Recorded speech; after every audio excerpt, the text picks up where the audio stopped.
Blackjack, poker, chess. Have you ever wondered why some of the greatest financial minds excel at all three? From the poker tables of Vegas to the trading floors of Manhattan, Wall Street tycoons have long walked in both worlds. But the sharpest minds in finance aren't just in it for the thrill. They're making calculated moves based on a deep study of probability, risk, and knowing when to make their biggest bets. It's the same playbook they bring to the casino. And understanding how they think about games like blackjack or poker can unlock important lessons for the market.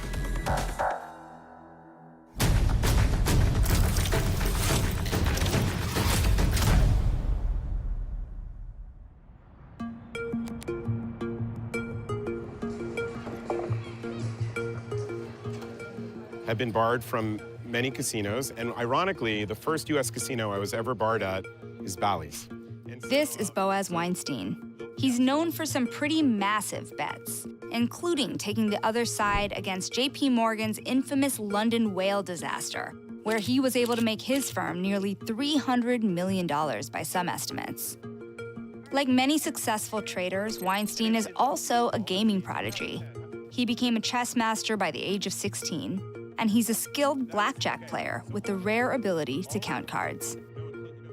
It's a game that I still, this many decades later, I'm attracted to the challenge of it, figuring out what the right bet size is, using a certain risk tolerance. I feel like is very connected to a strategy I employ at Saba Capital. I also want to just kind of set some of the basics here. We're at a table, it looks like, with $100 minimum. So I'm going to bet between $100 and $2,500 a hand, and we'll see what happens. Card counting is not a foolproof way of winning. The odds of me at the end of the session being up with you probably is only about 60%. Okay, let's get started then. Do you show the burn card? We do if you ask. Yeah, so I'm going to ask. Normally I wouldn't because it kind of says I'm a card counter. I would like to know what's under that card, please. Let's see what's underneath. Okay. All right, so that's great. That's the best card to see. Okay. I'll get you started. Best of luck. Yeah. Card counting is frowned upon by casino owners, but it's not illegal. In this case, Weinstein's childhood friend owns the casino, so today we get a rare chance to see how he does it. In blackjack, you try to beat the dealer by getting as close to 21 as possible, without going over. Card counters are like star traders, assessing risk and reward at every turn. Both use probability to make informed guesses about the future, placing the right bets at the right time. Here's how it works. Most systems group cards into simple values. +1 for low cards, like 2 through 6. The value is 0 for middle cards, like 7, 8, or 9. And -1 for high cards, like 10s, face cards, and aces. Every time a card is played, these values are added to get you what's called a raw count. Let's just say the dealer played a 10, a king, and an ace. Since each of those is worth -1, added together, our raw count drops to -3. When the count is negative, it means there are more low cards than high cards left to play. So the odds are working against you. But a high count means more big cards are coming, which could give you an edge. But it's not that simple. Dealers have more than one deck of cards. To get to what's called the true count, we have to divide the raw count by the estimated number of decks remaining for the dealer. In our case, let's just say there are 3 decks left in play. So our count is -1. That's our true count. And you have to track all of this in real time across multiple hands for hours without making a single mistake. Are you aware of what the count is as I sit here with you? Okay, but what's so neat is, it's so negative. There's so many little cards that are going to come out. So many little cards came out. 6 to 0, okay? But we were due for it. We were due. And so this kind of thing of knowing the future, everyone wants to know the future, right? And so that's one of the meta pleasures of card counting, because so rarely in our life do we know the future. It's a game of patience. I would say a lot of things are a game of patience, even if people don't realize. You know, like investing, you could say, is a game of patience. It's not so easy to find ways to beat the market all the time or often or at all. I think blackjack may teach patience, and we might be sitting here for an hour before I make a big bet. Did you know you'd be good at it? I was always very good with numbers, mental math, even from baseball cards, batting averages. All right, so now we have 11. Basically, you always want to double your bet when you have an advantage. Here, we know we have an advantage because we have 11, and the next card we always think is 10, right? So 21. Card counters know they have an advantage when their true count is higher than 3. That means a lot of low cards have been played, and more face cards and aces are left in the deck. This is when Weinstein knows he can make a bigger bet. So in investing, if you know you have an advantage, if you smell that there's something mispriced, you want to make a bigger bet. Here, even though we're in the middle of the investment, right, we get to double down, okay? And we're going to hopefully get a 10. It's the hardest double down because we're up against the dealer 10. We didn't get everything we needed, and we managed to tie, which is actually okay. So like betting your edge is such a good training ground for this game when you get to Wall Street. Problem with investing in stocks is you don't exactly know if you have an edge. You think Facebook stock's cheap, you think Uber stock's cheap, but you're going up against the collective wisdom of the entire market. One of the interesting laboratory experiments in Blackjack is we know what the odds are, and given the odds, we can come up with a perfect bet, given our risk tolerance, given our bankroll. In investing, it's harder. Weinstein invests in something called closed-end funds. This is simply a bunch of stocks or bonds packaged together and listed on an exchange. A fund can trade on the market like a single stock, sometimes at a discount. For example, the market price for the fund might be $9 a share, even though the combined value of the assets inside adds up to $10. That underlying value is known as the net asset value, and buying at a discount means getting more for less. That's where Weinstein sees opportunity. The reason Blackjack is very similar to what I'm doing in closed-end funds is what I love about closed-end funds is I know the counts. There's the counts in Blackjack, there's the discounts in closed-end funds.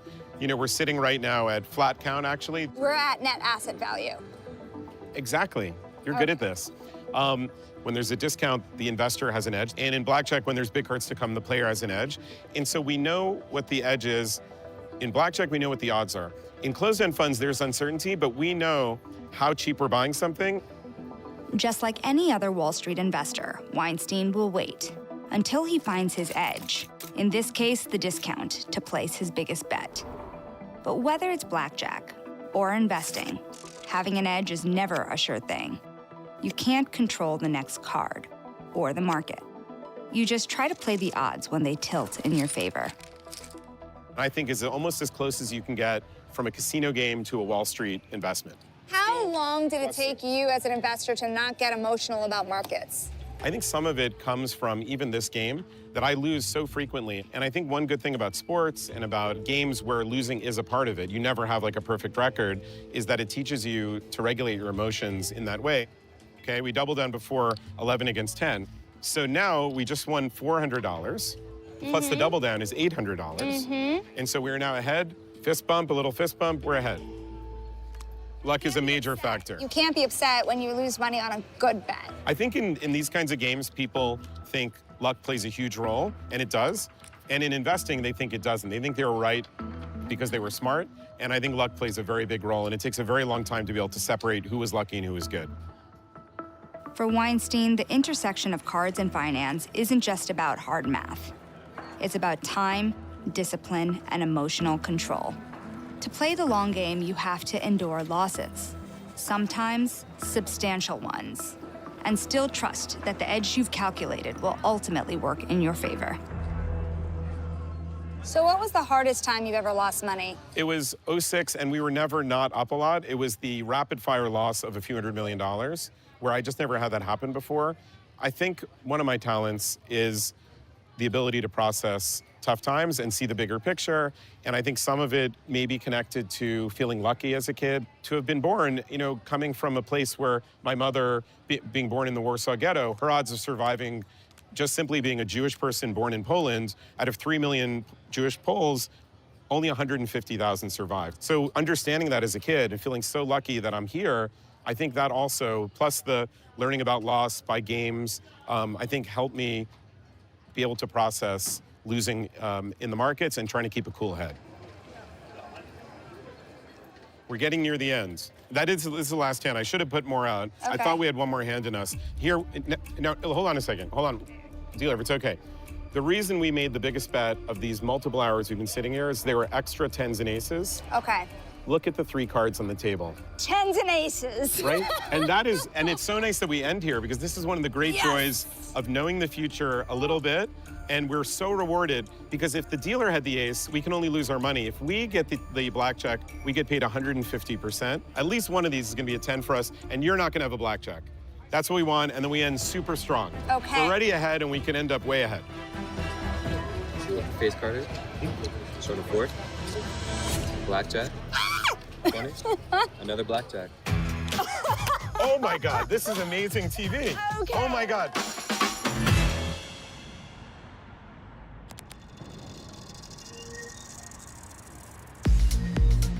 Blackjack teaches us how to wait for the edge.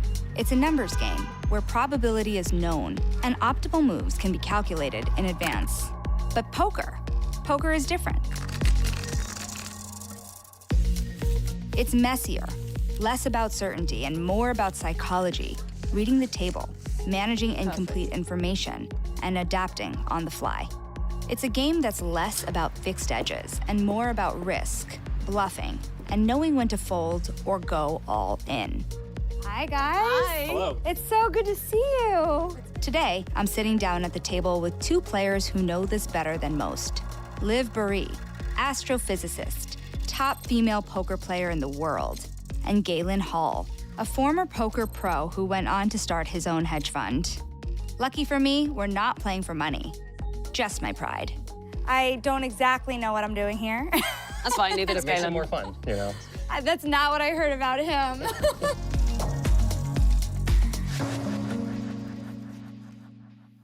How did you guys meet is one thing I want to know. I seem to remember we were playing some World Series of Poker tournament, and you were at my table. I think I told you you looked like a model. Yeah. And then I seem to remember getting all your chips. Then she got all my chips. Shortly So you shortly flattered thereafter. him into losing money. Hey, I was telling you the truth, but I learned an yes. expensive lesson that day. Don't let your guard down. So funny. So since this is our first time meeting too, I have a lot of questions on how you got into this because you were in the investment world also. Yeah, I was a poker player first, and then I went from poker to finance. So did you see similarities? Yeah, I mean, there's lots of similarities between poker and running a hedge fund. In both disciplines, you have to constantly be asking yourself, where does the money come from? Every strategy that we build at our firm, the basis of the strategy is some player in markets that we think is doing something non-economic. So it's not necessarily like they're making a mistake, but they're buying or something for some reason other than, oh, I think this is underpriced or overpriced. And so we just try and build a map and trade around those. Poker players look for patterns, for tells, for players acting on emotion or pressure rather than logic. Hedge fund managers do something similar. They build strategies not just around market fundamentals, but around the behavior of other participants, institutions forced to sell, index funds with mechanical rules, or traders driven by fear. Like poker pros, they're not betting on what's right. They're betting on how others will act. There's an adage, if you can't spot the sucker at the table in the first 30 minutes, then you are the sucker. Am I the sucker? We'll see. We'll see. We'll see.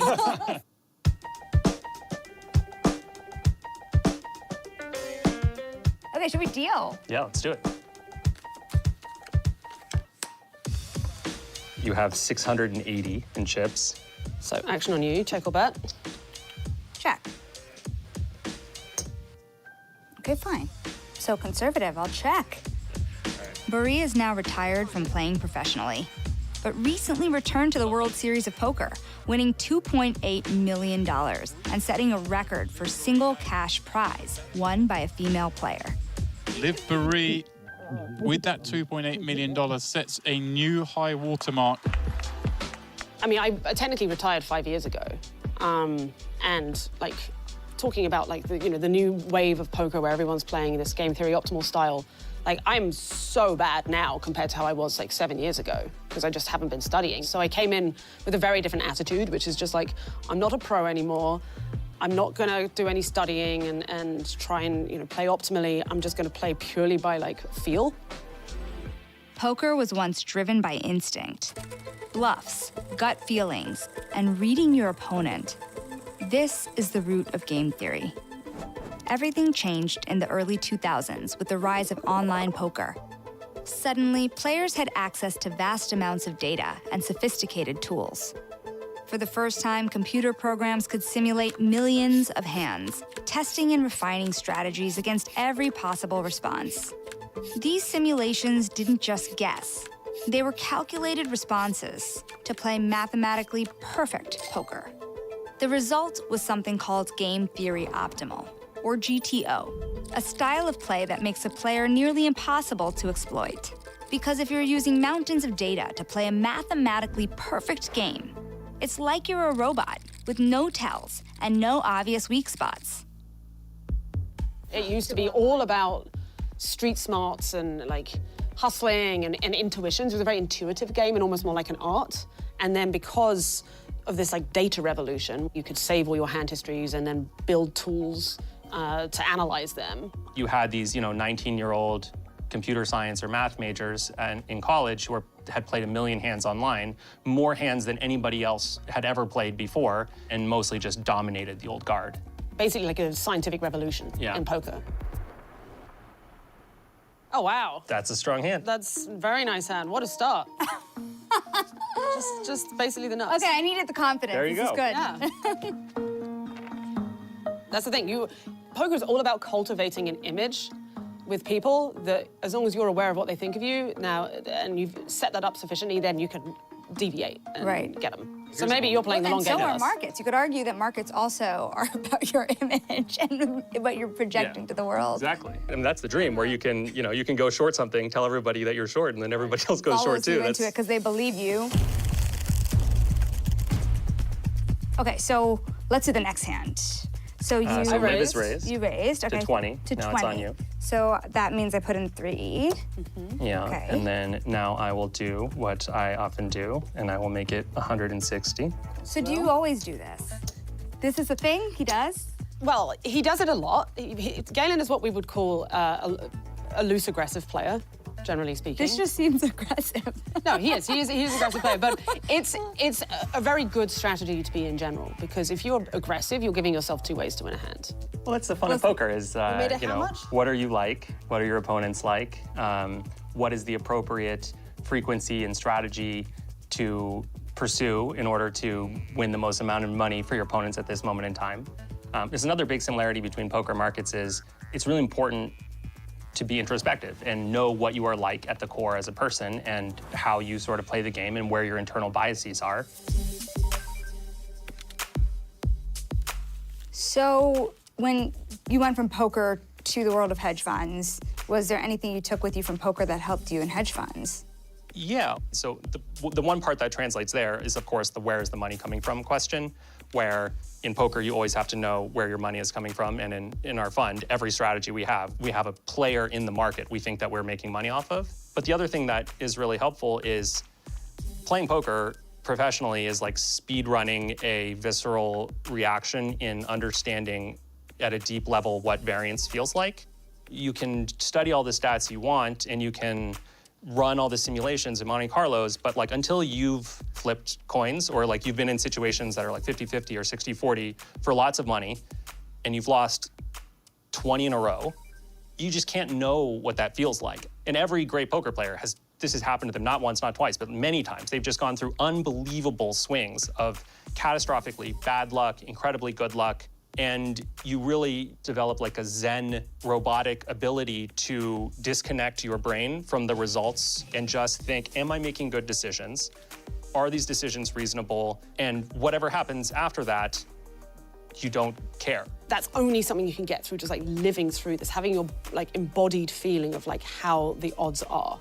Having your emotions sufficiently calibrated to probability. Poker is one of the best and maybe only ways of having in markets, it's like if your hedge fund runs a too sharp strategy, that means you lose money in 2.5% of years. As an actual person at that hedge fund running that during that year where you lost money, it feels insane.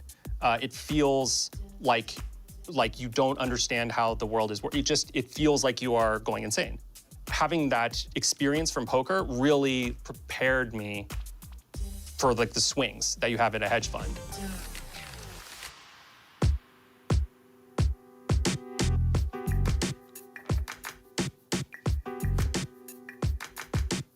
So they say that markets are becoming a lot more gamified. You think about the apps, and remember when Robinhood started, there was a huge controversy around whether it's too gamified. Do you guys think that it is too gamified? And if something's too gamified, does that create a problem? It just creates an opportunity for us. You know, in some sense, that's what a hedge fund is, right? We're playing games. If people invent a new game that they want to play, great. Let's figure out who those people are. Let's model out their behavior, and then let's try and beat them at the game.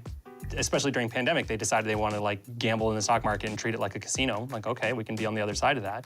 The fact that the market has all these real-world implications, and there are people who can be taken advantage of, people operating on information asymmetry, if that becomes too extreme, then it seems like it's not going to be sustainable.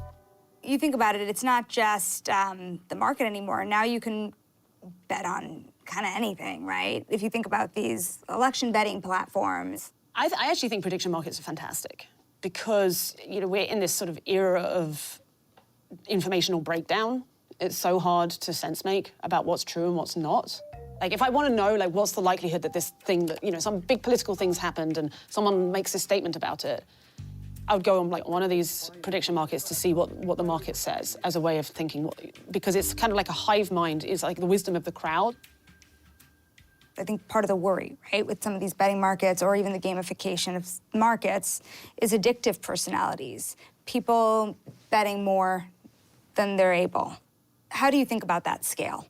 I think that an introduction of a modest amount of gambling into most people's lives for many people would actually be a net positive because it would teach them to think about how to weigh uncertain outcomes and where their biases lie and decision trees and things like that. Whereas I think most people go through their lives taking way fewer risks than is optimal for them to what they want to achieve their goals.